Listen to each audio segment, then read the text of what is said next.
Hello. So I want to chat about why basically things can get worse before they get better.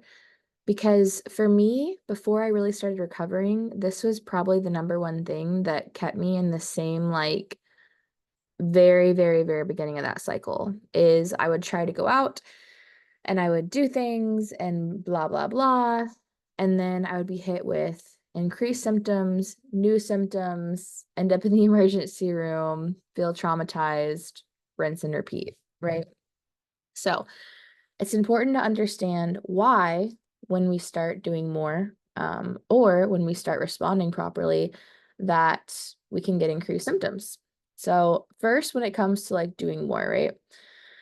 If you are in a state, especially of like agoraphobia, or like you're not leaving your house, whatever, and we start leaving the house, we start going on walks, we start driving, we start doing whatever it is that your body has tried to stop you from doing for all this time, the body's going to freak out, right? It's in this place where it's trying to protect you, quote unquote. You've been listening to it. You've been reassuring it that you need protection based on your apprehension and fear and all the stuff that goes along with that. And so when we stop that and we go start swimming against the stream, we are literally going against this, biological mechanism in our body.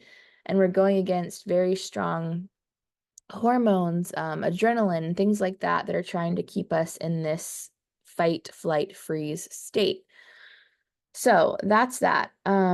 Let me also note too, this isn't just doing things that are bad stressors. This could also be doing things that are good stressors. So like as I really started to recover and I was like going out and having lunch with a friend and maybe it was a good time, or I'd go to a wedding, or I would go do all these really big win type of things or vacation or something. And then I would come back and within about 2 days, I would be hit with just killer symptoms, insomnia, whatever it was that would come back would be like in full force, right? Pretty much every time. And so I started to just understand, okay, this is very similar. Again, my workout analogy, but it's very similar to working out.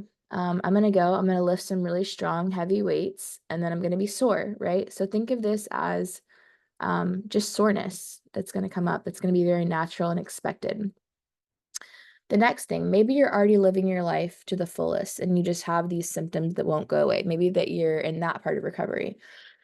Well, the important thing here is to understand that if you're in that part of recovery, but you've still joined coaching, you're still not, able to get to the next phase, it's probably due to those 5 F's, right? Adding fear, adding focus, adding frustration, trying to change it, trying to find a cure, all that kind of stuff. And that is what would be keeping it alive. So when we stop doing that, or we start doing it much less,